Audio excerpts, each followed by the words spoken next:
Welcome to my YouTube channel Einstein Baba.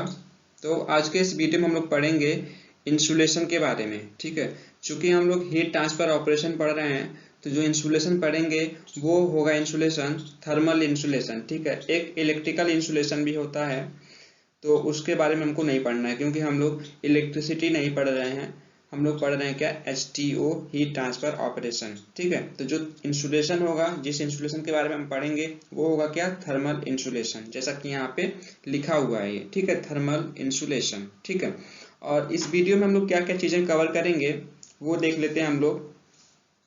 तो पहला है what is thermal insulation and its requirement. ठीक है, थर्मल इंसुलेशन क्या होता है और उसकी रिक्वायरमेंट क्या है। ठीक है, थर्मल इंसुलेशन क्या है और उसकी ज़रूरत क्यों है, उसको हम लोग पढ़ेंगे पहले टॉपिक में। उसके बाद व्हाट इज इंसुलेटिंग मटेरियल। ठीक है, इंसुलेटिंग मटेरियल क्या होते हैं उसके बारे में पढ़ेंगे। उसके बाद तीसरा है प्रॉपर्टीज ऑफ इंसुलेटिंग मटेरियल्स। ठीक है, जो ये इंसुलेटिंग मटेरियल हैं इनकी प्रॉपर्टी क्या होती है, कौन सी प्रॉपर्टी इसमें होनी चाहिए और कौन सी प्रॉपर्टी इसमें नहीं होनी चाहिए, उसके बारे में हम लोग स्टडी करेंगे। ठीक है, उसके बाद एक मोस्ट इंपॉर्टेंट टॉपिक है जो मैंने यहाँ से येलो कलर से दिखाया हुआ है यहाँ पे, optimum thickness of insulation and its graphical representation. ठीक है, ऑप्टिमम थिकनेस ऑफ इंसुलेशन क्या होता है और ग्राफिकल उसका रिप्रेजेंटेशन, मतलब कि ग्राफ की सहायता से उसको हम लोग पढ़ेंगे, स्टडी करेंगे। ठीक है, उसके बाद कुछ एग्जाम्पल लेंगे, जो भी थर्मल इंसुलेटिंग मटेरियल हैं उसके कुछ एग्जाम्पल लेंगे और उसकी थर्मल कंडक्टिविटी भी साथ में हम लोग पढ़ेंगे। ठीक है, और ये मोस्ट इंपॉर्टेंट है, जो आपका BT बोर्ड है इस पे शॉर्ट नोट पूछता है। और उसके अलावा भी आप लोग इंडस्ट्री में जाएंगे तो आपको चारों तरफ ही इंसुलेशन दिखाई देगा, इंसुलेटिंग मटेरियल दिखाई देंगे।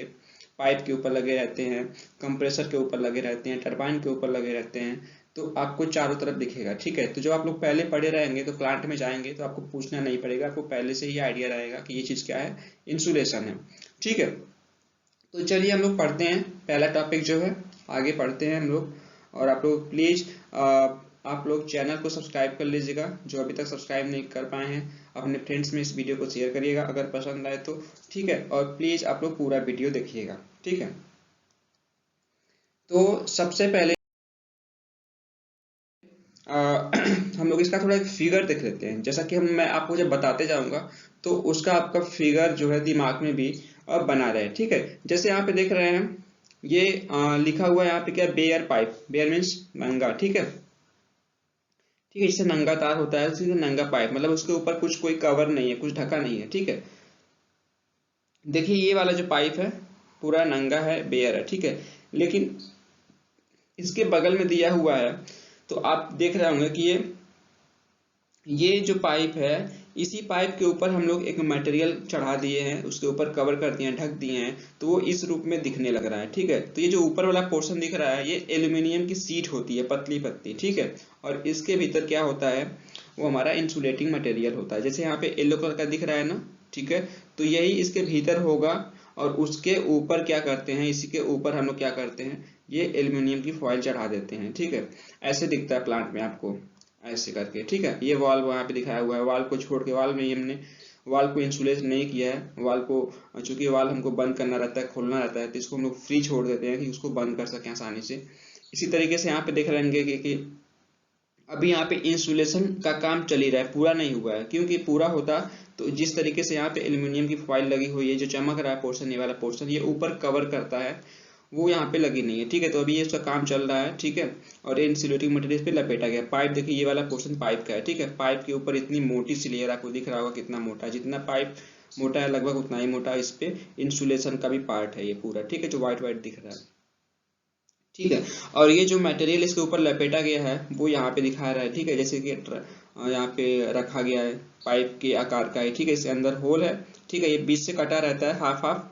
जैसे आप इसको पाइप है, पाइप को अगर इस बीच से काट दें, ठीक है, तो ये ऊपर वाला ये इतना पोर्शन क्या होता है, अलग हो जाएगा, ये इतना पोर्शन अलग हो जाएगा। ठीक है, तो इसको क्या करते हैं, और इसमें जो बीच में होल दिख रहा है इसमें पाइप डाल देते हैं। ठीक है, या पूरा खुल जाता है तो इसको पाइप के एक नीचे से एक ऊपर से रख के बांध देते हैं। ठीक है, और ये वैसे ये भी दिख रहा है। तो ये सारी चीजें क्या होती हैं, इंसुलेशन, और इन्हीं के बारे में हमको पूछना है कि ये इंसुलेशन कैसे करते हैं, क्यों करते हैं, किस मटेरियल से करते हैं और ये कितने टाइप के होते हैं। तो ये फिगर मैंने आपको इसलिए पहले बता दिया कि जब मैं आगे पढ़ाऊं तो ये सब फिगर आपको दिमाग में आता रहे, ठीक है। अब हम लोग आगे बढ़ते हैं। मैं फिर से बोल रहा हूँ कि आप लोग पूरा वीडियो देखिएगा, बीच में स्किप मत करिएगा। तो सबसे पहला टॉपिक है क्या, व्हाट इज इंसुलेशन, ठीक है। What is thermal insulation. जब भी मैं इंसुलेशन कहूँ तो मतलब थर्मल इंसुलेशन की बात हो रही है, क्योंकि हम लोग हीट ट्रांसफर ऑपरेशन पढ़ रहे हैं, एसटीओ, तो यहाँ पे थर्मल इंसुलेशन की ही बात होगी, इलेक्ट्रिकल इंसुलेशन की बात नहीं होगी, ठीक है। तो लिखा है मैंने कि प्रोसेस इक्विपमेंट्स, प्रोसेस इक्विपमेंट मतलब कि जिसमें हम लोग प्रोसेस कराते हैं, जैसे डिस्टिलेशन हो रहा हो, कंडेंसेशन हो रहा है, इवेपोरेशन हो रहा हो, तो ये सारी चीजें जिस वेसल में होती हैं या जिस रिएक्टर में होती हैं, तो उसको हम लोग क्या बोलते हैं, प्रोसेस इक्विपमेंट, ठीक है। तो वही मैंने आगे लिखा हुआ प्रोसेस इक्विपमेंट, जैसे कि reactor, reboiler, distillation column, evaporator, condenser, steam pipe, atmosphere में कंडक्शन, कन्वेक्शन एंड रेडिएशन के द्वारा हीट लॉस करते हैं, ठीक है। जो भी ये रिएक्ट, जैसे जिसमें भी आप रिएक्ट कराते हैं, जैसे हमारे ये अमोनिया का रिएक्शन होगा, ठीक है, तो आप प्रयोगशाला विधि पढ़े होंगे, तो वहाँ पे छोटे छोटे बीकर रहते हैं, तो उसमें रिएक्शन कराते हैं, ठीक है। लेकिन जब आप इंडस्ट्री में जाएंगे, जब अमोनिया का प्रोडक्शन होता है, तो उसमें बहुत ही बड़े बड़े रिएक्टर रहते हैं, ठीक है, जिसमें रिएक्शन हम लोग कराते हैं, उसको रिएक्टर बोलते हैं। ऐसा कोई वेसल या प्रेशर वेसल जिसमें हम लोग रिएक्शन कराते हैं, उसको रिएक्टर बोलते हैं, ठीक है। तो उनसे रिएक्ट, चूंकि अमोनिया का अगर हम एग्जांपल लें, तो चूंकि अमोनिया का जो प्रोडक्शन होता है N2+3H2, ये NH3 बनता है, ठीक है। तो ये जो होता है एक्सोथर्मिक रिएक्शन होता है यहाँ पे, ठीक है। तो यहाँ पे क्या होता है, उष्मा निकलती है, हीट निकलती है यहाँ पे, ठीक है। तो हीट निकलती है, तो चूंकि ये किसी रिएक्टर में हो रहा है, तो रिएक्टर का जो वॉल होगा, सपोज करिए ये रिएक्टर है, ठीक है, इसमें रिएक्शन हो रहा है, ठीक है। तो चूंकि इसमें ऊष्मा उत्पन्न होगी, तो क्या होगा, जो इसका वॉल होगा, मतलब दीवार होगा रिएक्टर का, चूंकि वो मेटल का होता है, धातु का बना रहता है, तो वो भी गर्म होगा, ठीक है। और जब वो गर्म होगा तो बाहर क्या होगी, चूंकि बाहर का टेम्परेचर कितना है, एटमॉस्फेयर का 25 डिग्री सेल्सियस मान लीजिए, अंदर का 300, 400, 500 रहता है, तो चूंकि कितना डेल्टा टी हो गया, 300, 400 डेल्टा टी का मान हो रहा है, ठीक है। तो हीट ट्रांसफर बहुत ज्यादा होगा, ठीक है। और इस तरीके से हमारा क्या होता है, ये हीट का लॉस है, ठीक है। इतने हम लोग इसका हीट का लॉस करते हैं, उतना ही हमारे कंपनी के लिए प्रॉफिट कम हो जाता है, ठीक है। तो वही सब चीजें यहाँ पे लिखा हुआ है, स्टीम पाइप, एटमॉस्फेयर में कंडक्शन, कन्वेक्शन और रेडिएशन के थ्रू क्या होता है, हीट का लॉस होता है, ठीक है। जो अंदर हीट प्रोड्यूस हुई, या फिर किसी गर्म चीज को हम लोग किसी स्टीम पाइप में फ्लो करा रहे हैं, तो वो क्या होता है, अगर उसके ऊपर हम इंसुलेशन नहीं करेंगे, तो उससे क्या होता है, हमारा हीट का लॉस होता है। इस हीट लॉसेस को रोकने के लिए एक विशेष प्रकार के मटेरियल का यूज किया जाता है, जिसकी थर्मल कंडक्टिविटी बहुत कम होती है। ये लिखा हुआ है, जिसकी थर्मल कंडक्टिविटी बहुत ही कम होती है, ठीक है। नॉर्मली क्या होता है, नॉर्मली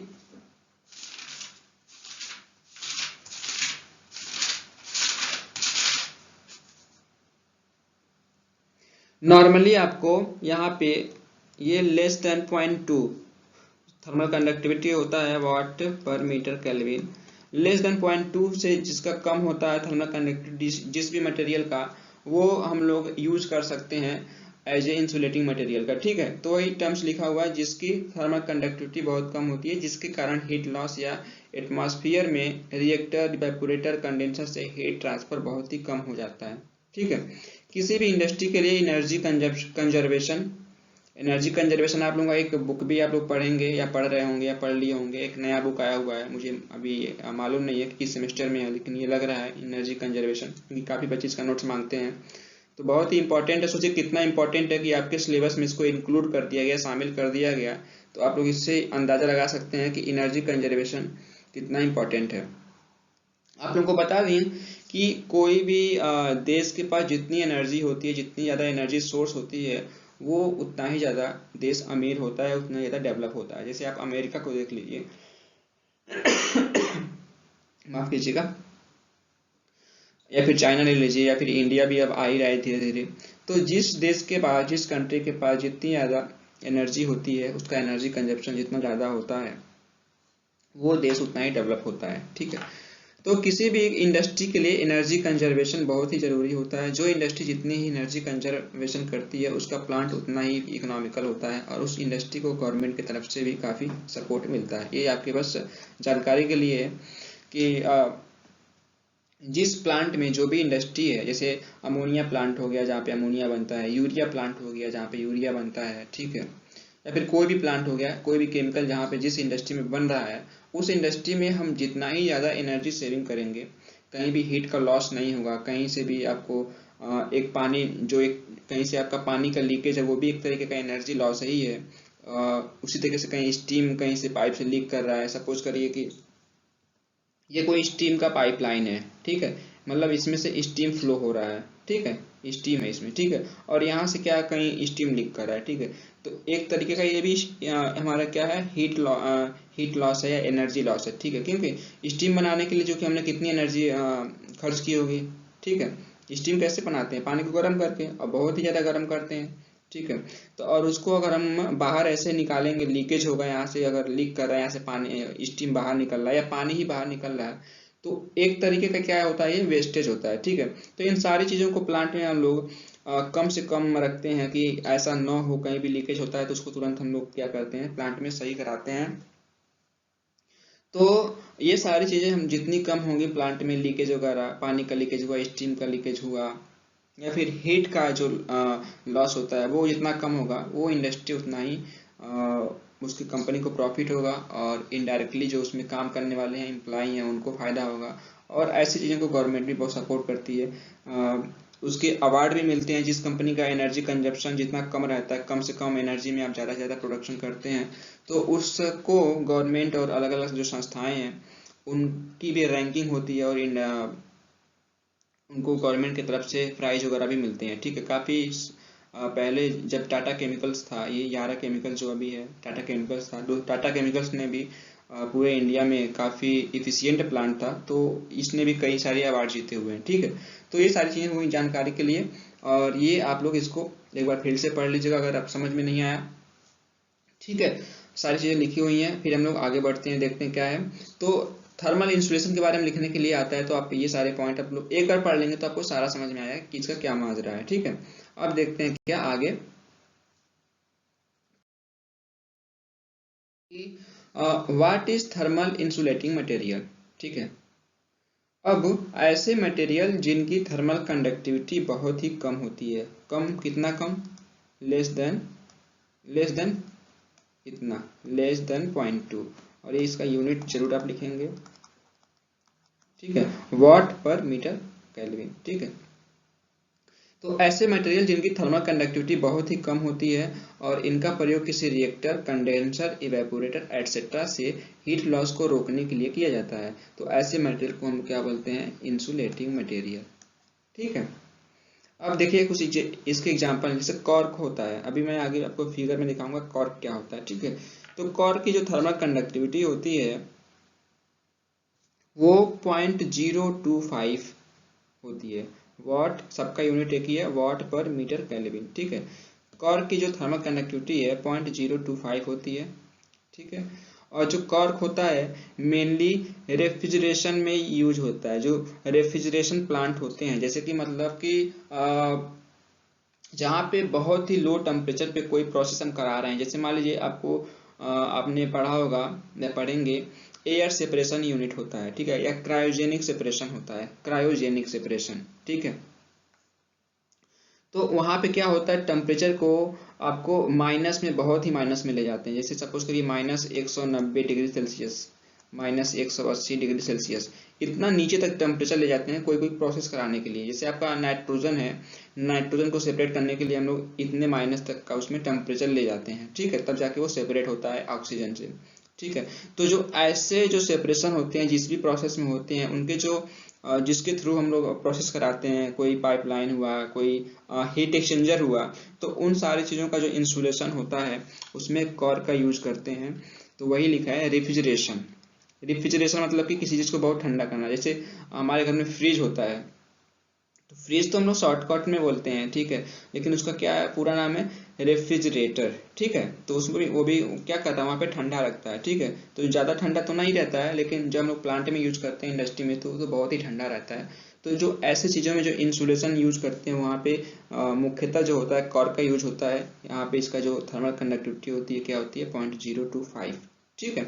उसके बाद अगला मटेरियल है एस्बेस्टस, इसका 0.10 होता है। ग्लास वूल एक मटेरियल होता है, उसका जो थर्मल कंडक्टिविटी है 0.024 होता है।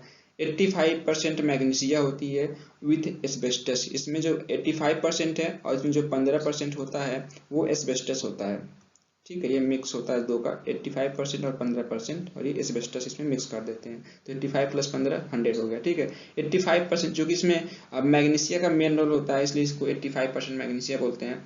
इसका फिगर आगे दिखाऊंगा। इसका जो थर्मल कंडक्टिविटी होता है 0.04 होता है, ठीक है। और जो ये तीनों है ये स्टीम पाइप्स में मुख्यतः यूज होते हैं। जैसा कि मैंने आपको एग्जांपल लेके बताया था कि सपोज कोई स्टीम पाइप है, यहाँ से स्टीम को ट्रांसपोर्ट कर रहे हैं, स्टीम एक जगह से दूसरी जगह से हम ले जा रहे हैं, ठीक है। तो इसके ऊपर क्या करते हैं हम लोग, इस मटेरियल की एक लेयर चढ़ा देते हैं यहाँ पे, ठीक है। ऐसे करके पतली सी लेयर रहती है। अब कितना पतला करना है इसको, उसके बारे में भी हम लोग इस चैप्टर में पढ़ेंगे, ठीक है। तो इससे क्या होता है, जो स्टीम के पास चूंकि टेम्परेचर बहुत होता है, ठीक है, स्टीम का टेम्परेचर बहुत होता है, 300 मान लीजिए टेम्परेचर है अंदर, ठीक है, और बाहर आपका 25 है टेम्परेचर है, ठीक है। तो 300, चूंकि अगर इसके ऊपर हम ये लेयर नहीं चढ़ाएं इस मटेरियल का, एस्बेस्टस का या ग्लास वूल का, अगर मटेरियल नहीं चढ़ाते हैं, जो हमारा पाइप हो, नंगा पाइप है, ठीक है, तो ये 300 और ये 25, इसके बीच का जो डेल्टा टी क्या है, कितना हो जाएगा आपका, हो जाएगा 275, ठीक है। 300 - 25 करेंगे तो 275 होगा। अब सोचिए 275 पे डेल्टा टी का मान है तो कितना हीट का ट्रांसफर होगा। आप जानते हैं कि जो फूरियस लॉ है वो क्या कहता है, Q = K delta T upon L, ठीक है।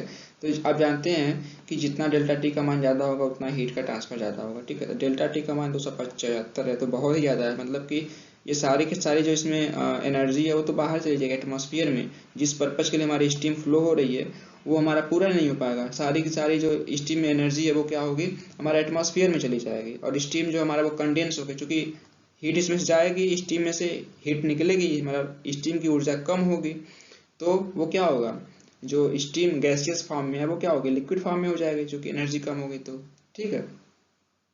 तो इन सारी चीज़ों को रोकने के लिए क्या करते हैं हम लोग, इसके ऊपर एस्बेस्टस या ग्लास वूल का या 85% मैग्नीशिया का काफ़ी सारे पैरामीटर होते हैं कि कहाँ पे कौन सा यूज करना है, उसके हिसाब से हम लोग इसके ऊपर लेयर चढ़ा देते हैं, ठीक है। तो लेयर चढ़ाने से क्या होता है, चूंकि इसकी क्या थर्मल कंडक्टिविटी, जो भी हम इस पे लेयर चढ़ाए उसकी क्या थर्मल कंडक्टिविटी क्या है, बहुत ही कम है, ठीक है। इसकी थर्मल कंडक्टिविटी बहुत कम है, मतलब कि ये के का मान ही बहुत कम है, भले ही डेल्टा टी का मान आपका रहे, ठीक है। अल्टीमेटली जब हम लोग ये जब इंसुलेटिंग मटेरियल इस पाइप के ऊपर चढ़ा देंगे या लगा देंगे तो अल्टीमेटली ये भी कम हो जाएगा, ठीक है। और ये चूंकि काफ़ी कम हो जाता है, देखिए यहाँ पे कितना है, 0.1 है और ये 0.024 है, तो इतना थर्मल कंडक्टिविटी से हीट का ट्रांसफर बहुत ही कम हो जाएगा, ठीक है। तो इसलिए हम लोग इसको लगाते हैं यहाँ पे। उम्मीद करता हूँ यहाँ तक समझ में आ गया होगा। अब इसके हम लोग फिगर देख लेते हैं एक एक करके, ठीक है। जैसे देखिए ये यहाँ पे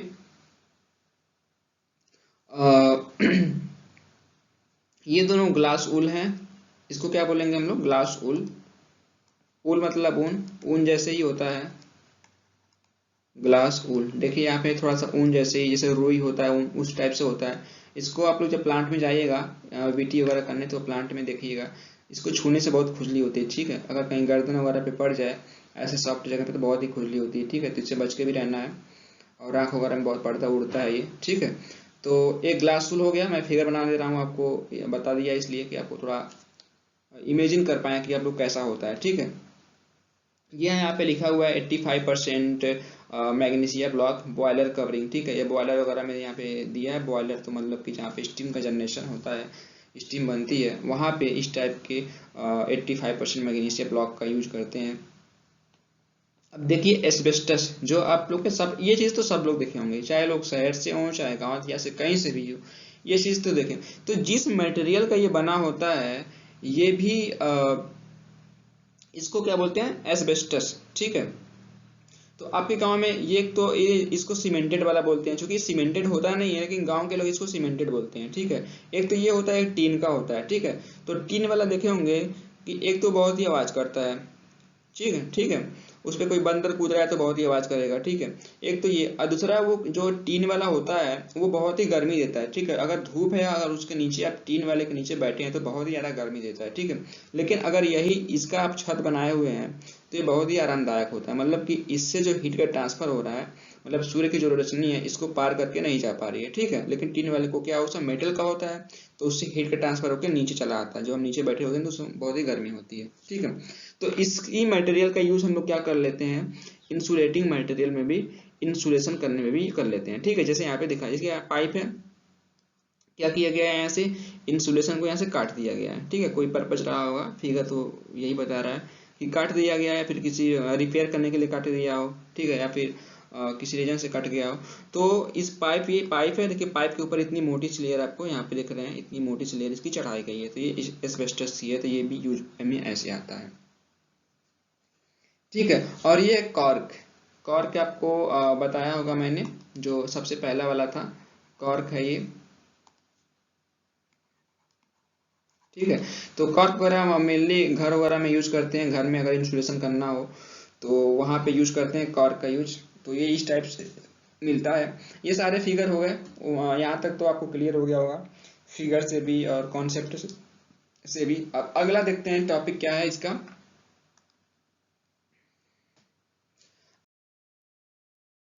अगला जो टॉपिक है इसका कि why insulation is necessary, insulation क्यों जरूरी है, ठीक है, या इसकी रिक्वायरमेंट क्यों है, ठीक है। तो सबसे पहला क्या है इसमें कि किसी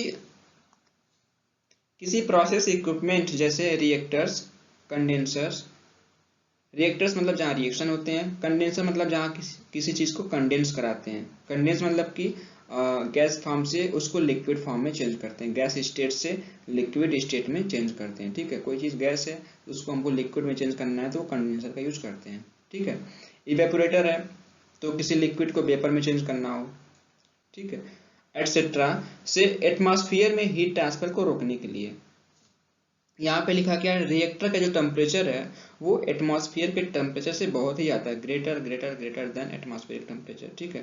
तो ऐसे केस में क्या करते हैं, रिएक्टर के टेम्परेचर जो है वो एटमॉस्फेयर में नहीं जाए, क्योंकि आप जानते हैं कि हीट का ट्रांसफर जो होता है हाई टेम्परेचर से लो टेम्परेचर की तरफ होगा, ठीक है।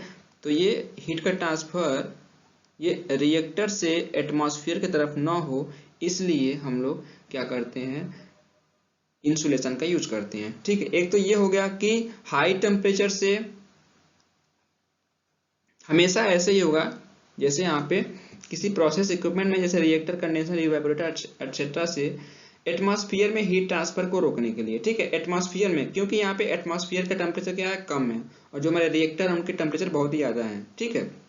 तो इसलिए एटमॉस्फेयर, रिएक्टर से एटमॉस्फेयर में हीट ट्रांसफर को रोकने के लिए। अभी दूसरा आगे आप लोग पढ़ेंगे, इसका उल्टा होगा जस्ट, एटमॉस्फेयर से किसी रिएक्टर, डिस्टिलेशन कॉलम या कंडेंसर एटसेट्रा में हीट ट्रांसफर को रोकने के लिए। ये जस्ट उल्टा है कि एटमॉस्फेयर से किसी पाइपलाइन में, किसी रिएक्टर में हीट ना जा पाए। ऐसे केस में क्या होता है कि जो प्रोसेस इक्विपमेंट का जो टेम्परेचर होता है वो एटमॉस्फेयर के टेम्परेचर से बहुत ही कम होता है। जैसे मैंने आपको बताया अभी, क्रायोजेनिक सेपरेशन, जो हम लोग नाइट्रोजन का जो हम लोग प्रोडक्शन करते हैं, क्योंकि एयर में क्या होता है, एयर में क्या होता है, नाइट्रोजन होती है और ऑक्सीजन होती है मेनली, ठीक है। तो जो नाइट्रोजन हमको एयर से निकालना है तो एक प्रोसेस होता है ASU, एयर सेपरेशन यूनिट, ठीक है। तो इस प्रकार के प्रोसेस में हमको बहुत ही लो टेम्परेचर ले जाना पड़ता है, ठीक है, -190 तक ले जाना पड़ता है डिग्री सेल्सियस, ठीक है। तो ऐसे केस में क्या होगा, क्योंकि जो हमारा बाहर का जो एटमॉस्फेयर है उसका टेम्परेचर कितना होगा, 25 डिग्री सेल्सियस, ठीक है। अब जो जिसके अंदर ये प्रोसेस हो रहा है उसका टेम्परेचर क्या है, -190। तो अब कौन सा टेम्परेचर ज्यादा है, 25 वाला तो ज्यादा है ना, मतलब एटमॉस्फेयर का टेम्परेचर बहुत ही ज्यादा हो गया इसके कंपेयर में, ठीक है। तो अब हीट का ट्रांसफर क्या होगा, इधर से इधर होगा, ठीक है। तो वही जो सेकेंड पॉइंट है वही कह रहा है कि एटमॉस्फेयर से किसी प्रोसेस इक्विपमेंट में हीट का ट्रांसफर रोकने के लिए। क्यों? इससे नुकसान क्या है? इससे नुकसान क्या है? सपोज करिए कि जो नाइट्रोजन और ऑक्सीजन का जो सेपरेशन हो रहा है उसका एक पर्टिकुलर टेम्परेचर है। सपोज कर लीजिए, एग्जैक्ट तो नहीं है ये, सपोज कर लीजिए कि 190 डिग्री सेल्सियस पे क्या होता है, ऑक्सीजन और नाइट्रोजन क्या होते हैं, अलग अलग हो जाते हैं। ठीक है, सपोज करिए 190 डिग्री सेल्सियस पे ऑक्सीजन और नाइट्रोजन अलग अलग हो जाते हैं। तो इसका मतलब ये है कि आपको उसके अंदर का टेम्परेचर, मतलब जिसके अंदर भी इसको सेपरेट कर रहे हैं, अलग अलग कर रहे हैं, उसके अंदर का टेम्परेचर 190 डिग्री सेल्सियस हमको मेंटेन करके रखना ही है। ठीक है, उससे कम नहीं, उससे ज़्यादा नहीं होना चाहिए। ठीक है, लेकिन अगर मान लीजिए आप इंसुलेशन का यूज नहीं करेंगे तो जो ये टेम्परेचर है, चूंकि बाहर एटमॉस्फेयर तो होगा ही, आप कहीं भी रखें जो जिसके अंदर रिएक्टर है या डिस्टिलेशन कॉलम है जिसके अंदर भी ये हम सेपरेशन कर रहे हैं नाइट्रोजन और ऑक्सीजन का, वो एटमॉस्फेयर के कांटेक्ट में तो होगा ही। जो भी उसका इक्विपमेंट है, जैसे मान लीजिए ये आपका डिस्टिलेशन कॉलम है, ठीक है, तो आप कहीं भी खड़ा करेंगे जमीन पे तो बाहर तो एटमॉस्फेयर ही होगा ना, चूंकि अंदर 190 डिग्री सेल्सियस टेम्परेचर है माइनस में, ठीक है, और बाहर 25 है, तो क्या होगा, हीट का ट्रांसफर बाहर से इसके अंदर जाएगा, मतलब जो इसका 190 डिग्री सेल्सियस मेंटेन करना है वो मेंटेन नहीं हो पाएगा। ठीक है, क्योंकि हीट का ट्रांसफर जाएगा तो इसको गर्म कर देगा। हो सकता है ये 190 पे इसको चाहिए और ये कितना हो गया, बाहर से हीट ले ही रहा है, और हीट लेते लेते कितना हो गया, 100 डिग्री सेल्सियस हो गया, -100 डिग्री सेल्सियस हो गया। तो अब क्या होगा, सेपरेशन तो नहीं हो पाएगा ना ये हमारा नाइट्रोजन और ऑक्सीजन का। तो इसलिए हम लोग क्या करते हैं, इंसुलेशन का यूज करते हैं। दूसरे पॉइंट का मतलब यही है। ठीक है, इसी तरीके से आप पहले पॉइंट का भी मतलब निकाल सकते हैं। ठीक है, सेम उल्टा ऐसे कर सकते हैं कि सपोज करिए हमारे पास कोई रिएक्टर है, पहले को हम लोग समझ ही लेते हैं। ठीक है, सपोज करिए हमारे पास कोई रिएक्टर है, रिएक्टर मतलब कि जिसके अंदर कोई हम रिएक्शन करा रहे हैं। ठीक है, और जो रिएक्शन हो रहा है वो 350 डिग्री सेल्सियस पे हो रहा है, मतलब कि इतना टेम्परेचर हमको मेंटेन करके ही रखना है इस रिएक्टर का। ठीक है, और ये जो रिएक्टर है जमीन पे रखा हुआ है, तो बाहर क्या होगा, ये सब क्या है, एटमॉस्फेयर है चारों तरफ। ठीक है, एटमॉस्फेयर का टेम्परेचर कितना रहता है नॉर्मली, 25 डिग्री सेल्सियस। ठीक है, अब रिएक्टर के अंदर 350 टेम्परेचर और ये बाहर 25, तो अब क्या होगा, रिएक्टर से बाहर की तरफ, मतलब रिएक्टर से एटमॉस्फेयर में हीट का ट्रांसफर होगा। मतलब जब आप 350 इसमें टेम्परेचर है और ये टेम्परेचर क्या होगा, जब इसमें से हीट लॉस होगा तो ये डाउन जाएगा, मतलब हमारा जो रिएक्शन 350 पे होना है या हो रहा है वो नहीं हो पाएगा, क्योंकि हमारा क्या है, टेम्परेचर क्या हो गया, डाउन चला जाएगा। तो इस चीज को रोकने के लिए हम लोग क्या करते हैं, इंसुलेशन का यूज करते हैं। ठीक है, उसके बाद और क्या पर्पज होते हैं, तीसरा दिया हुआ है ह्यूमन सेफ्टी के लिए। ठीक है, चूंकि सपोज करिए ये जो रिएक्टर के जो वॉल होते हैं, दीवार होते हैं, वो मेटल के बने रहते हैं। ठीक है, अलग अलग मेटल के रहते हैं। तो अगर इसके अंदर 350 डिग्री सेल्सियस टेम्परेचर है इस रिएक्टर के अंदर, तो जो इसका दीवार है वो भी गर्म होगा, उसका भी टेम्परेचर उतना ही होगा। ठीक है, तो अगर इसके हम आसपास जाएंगे तो ये जो आसपास का एरिया होगा ये भी तो बहुत गर्म होगा। अगर सपोज करिए हमको यहीं पे कुछ काम करने जाना है, इस रिएक्टर के पास में कोई वाल्व है उसको बंद करने जाना है या खोलने जाना है, ठीक है, तो इसके अगर आसपास का जो टेम्परेचर है वो बहुत ही ज़्यादा रहेगा तो हम कैसे कर पाएंगे काम, ये नहीं कर पाएंगे।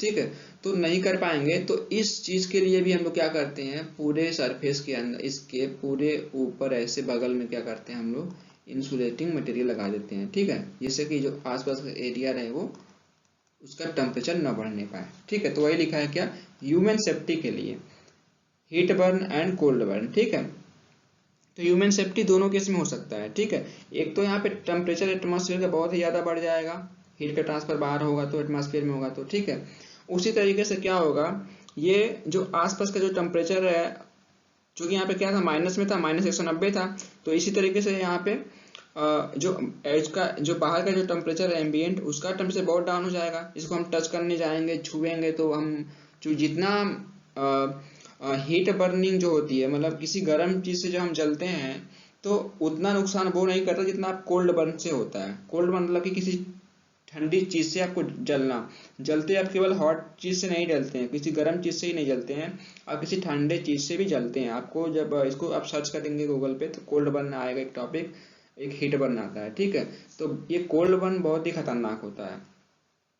ठीक है, तो इस चीज से भी कि कोल्ड बर्न भी ना हो, मतलब कि जैसे आप किसी चीज को जब छूते हैं तो बहुत ठंडा होता है। ठीक है, तो आप कितने देर पकड़े रह सकते हैं, थोड़ा बहुत ठंडा है तो पकड़ने में तो बहुत मजा आता है। ठीक है, लेकिन अगर वो बहुत ही गर्म है तो जितना आप जैसे किसी आग को छूते हैं तो उंगली छूते हैं तुरंत हटा देते हैं। ठीक है, उसी तरीके से सेम जब कोई चीज़ बहुत ही ठंडी होती है तो फिर छूते हैं तुरंत हटाते हैं, ठीक है, क्योंकि आप आपके अंदर उतनी उसको सहने की क्षमता नहीं है, ठीक है, आप जल सकते हैं इससे भी, कोल्ड बर्निंग से। तो इसलिए दो टॉपिक है यहाँ पे, हीट बर्न और कोल्ड बर्न, तो इसके लिए भी। उसके बाद है सेफ वर्क इन्वायरमेंट बनाने के लिए, वही जो मैंने बताया कि हमको अगर इसके आसपास कोई काम करने जाना हो तो वो हम लोग अच्छे से कर पाएँ, ठीक है। अगर बहुत गर्म होगा या बहुत ही ठंडा होगा तो हम लोग काम करने आसपास नहीं जा पाएंगे उस रिएक्टर के आसपास, ठीक है।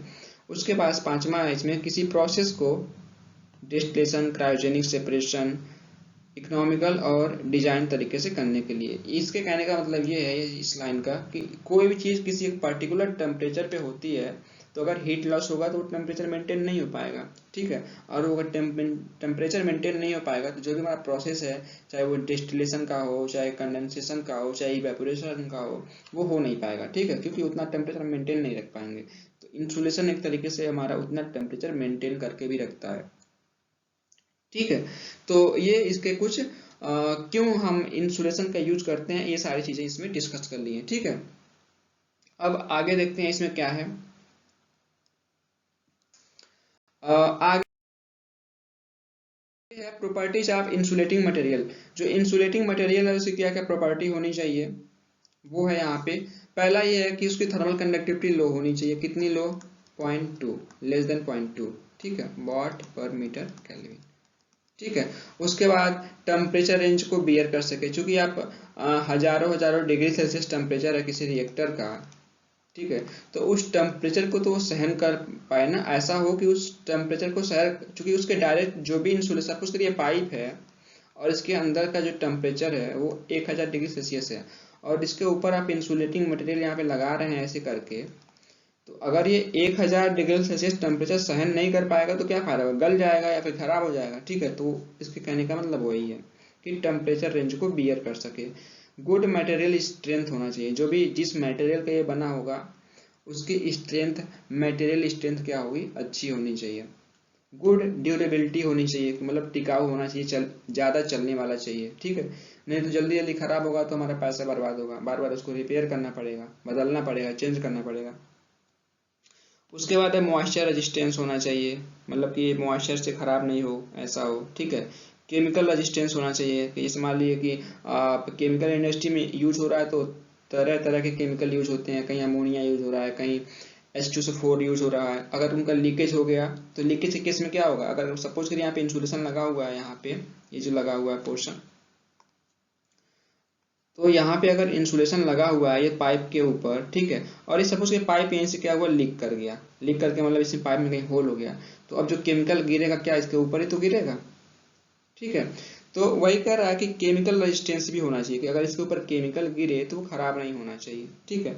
नॉन टॉक्सिक होना चाहिए कि गलती से उसको छू रहे हैं, फिर हम कहीं गलती से आंख में या फिर कहीं भी फेस पे आ रहा है तो टॉक्सिक नहीं होना चाहिए, नॉन टॉक्सिक होना चाहिए इस तरीके से, ठीक है।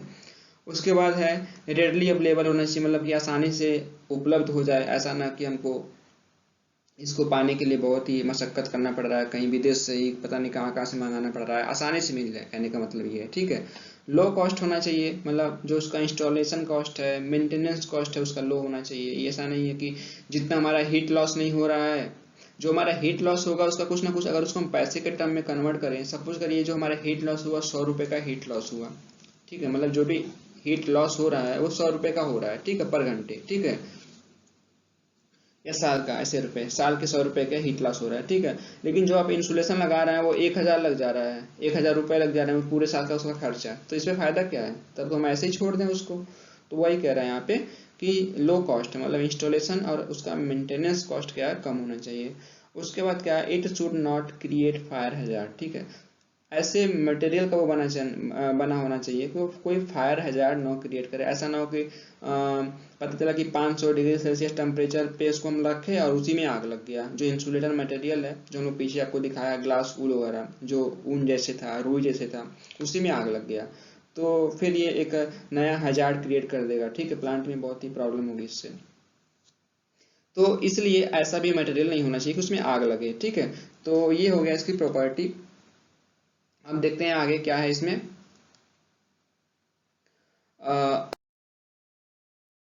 अब ये बहुत इंपॉर्टेंट टॉपिक है, ऑप्टिमम थिकनेस ऑफ इंसुलेशन, ये आपसे इंटरव्यू वगैरह में पूछा जाता है और आपसे बोर्ड एग्जाम में भी इससे पूछे हैं क्वेश्चन, कई साल आए हैं। ऑप्टिमम थिकनेस ऑफ इंसुलेशन, ठीक है।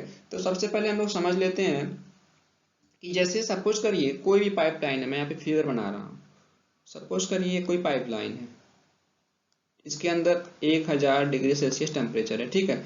अब बाहर का जो हमारा ये एटमॉस्फेयर है, इसका टेम्परेचर कितना है 25। ये सब इधर जो एटमॉस्फेयर मतलब हवा हवा है यहाँ पे, और ये हवा में हमारा पाइप है, ठीक है। और ये इसमें क्या स्टीम का फ्लो हो रहा है, ठीक है।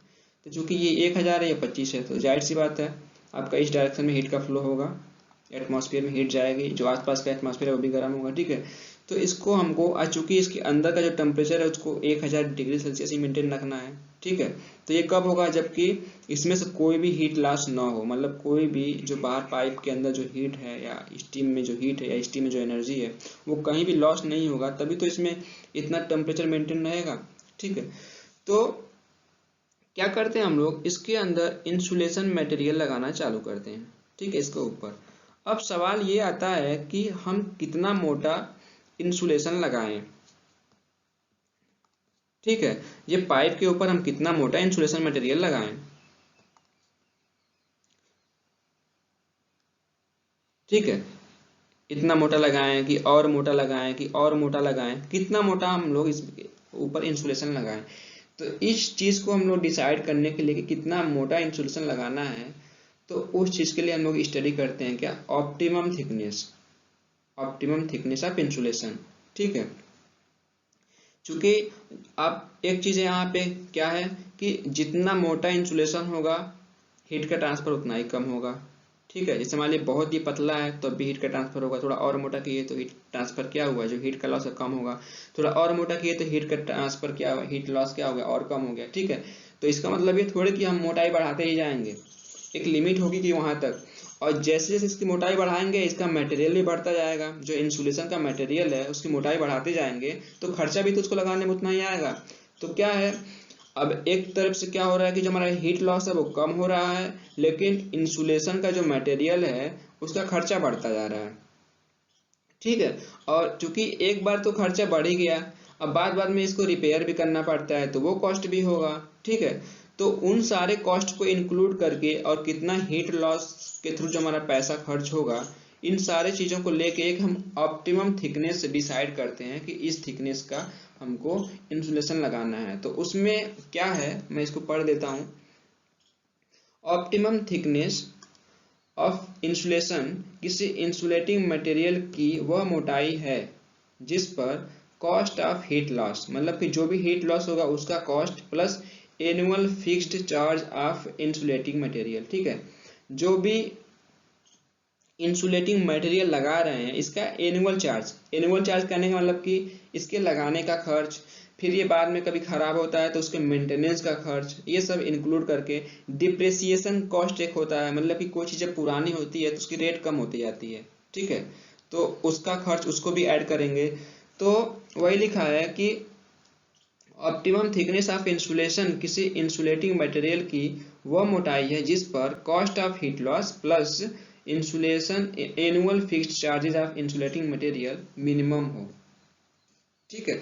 मतलब कि हीट लॉस का जो कॉस्ट हो, जो हीट लॉस हो रही है उसका कॉस्ट, और जो हम इंसुलेटिंग मटेरियल लगा रहे हैं लगाने का खर्च, और प्लस उसके मेंटेनेंस का खर्च, तो ये तीनों चीजें मिला के क्या है कि जिस थिकनेस पे मिनिमम होंगी वही हमारा क्या होगा, ऑप्टिमम थिकनेस ऑफ मिनिमम होगा, ठीक है। Optimum thickness of insulation, as we know that fixed charge is proportional to thickness of insulation, ठीक है। थिकनेस ऑफ इंसुलेशन, इंसुलेशन का जो थिकनेस है उसकी मोटाई जितना ही बढ़ाते जाएंगे उसका फिक्स चार्ज भी उतना ही बढ़ते जाएगा, मतलब उसका जो चार्ज है लगाने का जो खर्चा है उतना ही बढ़ता जाएगा, ठीक है। ये तो पहला हो गया। उसके बाद दूसरा है thickness of insulation is a proportional to 1 heat loss या कॉस्ट ऑफ हीट लॉस, मतलब कि थिकनेस ऑफ इंसुलेशन जितना ही बढ़ाएंगे हीट लॉस उतना ही कम होगा, या हीट लॉस जितना कम रहेगा थिकनेस ऑफ इंसुलेशन उतना ज़्यादा होगा, ठीक है। मतलब कि हीट जो थिकनेस ऑफ इंसुलेशन है जितना ज़्यादा हम रखेंगे उतना ही कम हमारा क्या होगा, हीट लॉस होगा, मतलब ये इनडायरेक्टली प्रोपोर्शनल है, ठीक है, व्युत्क्रमानुपाती है, ठीक है। तो इनको लेके हमने एक ग्राफ बनाया हुआ है, जो ग्राफिकल रिप्रेजेंटेशन मैंने उसमें बताया था आप लोगों को।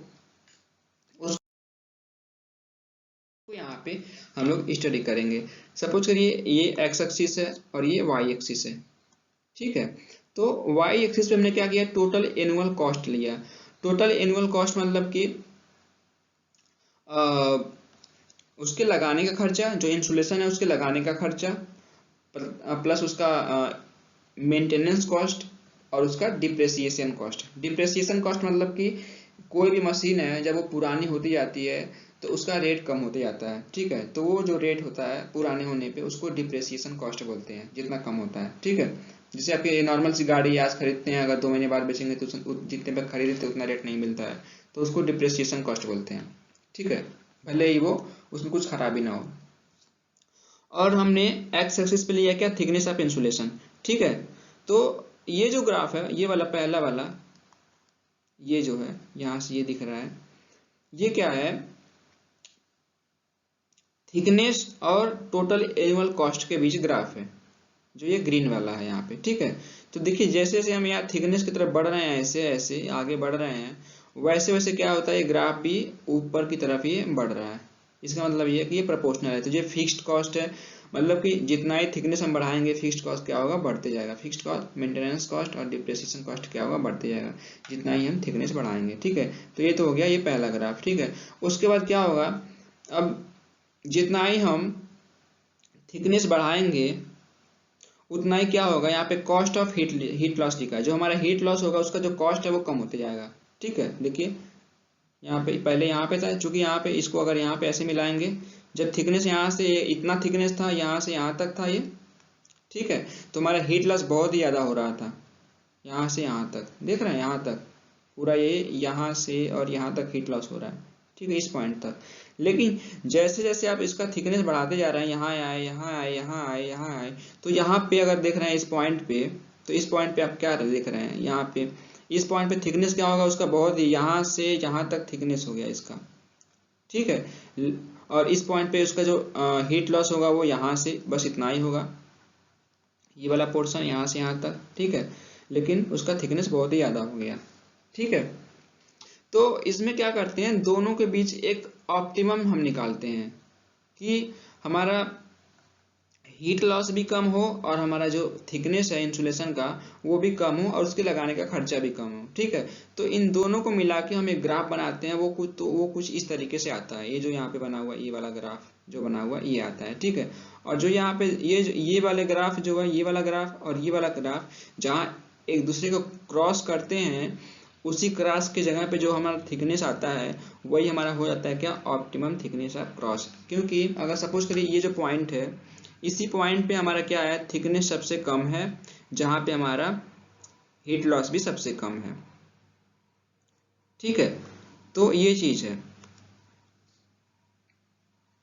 Optimum thickness of insulation. वह इंसुलेटिंग मटेरियल का वह थिकनेस है जिस पे हमारा कॉस्ट ऑफ हीट लॉस और थिकनेस ऑफ इंसुलेटिंग मटेरियल कम से कम हो, ठीक है। तो ये इसका डेफिनेशन हो गया। अब हम लोग आगे देखते हैं क्या है, अब लगभग खत्म ही हो गया होगा। तो ये सारे टॉपिक आप लोगों से मैंने कवर कर लिए, और इसमें छोटा सा टॉपिक ये भी है, हम लोग यहीं पे पढ़ लेते हैं बगल में ही, कि जो ये इंसुलेशन होते हैं ये दो टाइप के होते हैं। आप लोग इसको नेट से सर्च करके पढ़ लीजिएगा, मैं हिंट दे रहा हूँ। एक होता है कोल्ड इंसुलेशन, दूसरा होता है हॉट इंसुलेशन। इसको आप लोग पढ़ लीजिएगा, कमेंट करके बताइएगा खोज के, ठीक है। कोल्ड इंसुलेशन और हॉट इंसुलेशन, मैं हिंट थोड़ा दे देता हूँ, आप लोग डिटेल में पढ़ लीजिएगा, और मैं एक डिस्क्रिप्शन में लिंक शेयर कर दूंगा, आप पूरे इंसुलेशन के बारे में उसमें डिटेल में पढ़ सकते हैं, ठीक है। कोल्ड इंसुलेशन मतलब कि जैसा कि मैंने आपको बताया था अभी पीछे कि कहीं कहीं हमको 190 डिग्री सेल्सियस टेम्परेचर या बहुत ही लो टेम्परेचर ले जाना होता है, तो उस केस में जो हम लोग इंसुलेशन लगाते हैं वो कोल्ड इंसुलेशन होता है। और जब हम किसी स्टीम के पाइप में सपोज करिए जहाँ पे 300 डिग्री सेल्सियस टेम्परेचर हो, और उसको बचाने के लिए हम ऊपर लगाते हैं, लेयर लगाते हैं, ठीक है, तो जो उसको इंसुलेशन होता है उसको क्या बोलते हैं, हॉट इंसुलेशन बोलते हैं, ठीक है। तो ये हो गया आपका पूरा इंसुलेशन के बारे में। मुझे पूरा उम्मीद है कि आप लोगों ने पूरा वीडियो देखा होगा और समझे होंगे। अभी किसी को कंफ्यूजन होगा तो प्लीज़ पूछ लेगा। ठीक है, फिर मिलते हैं हम लोग अगले वीडियो में, तब तक के लिए थैंक यू, धन्यवाद। और प्लीज़ चैनल को सब्सक्राइब कर लीजिएगा, अपने दोस्तों में शेयर कर लीजिएगा। ठीक है, थैंक यू, धन्यवाद।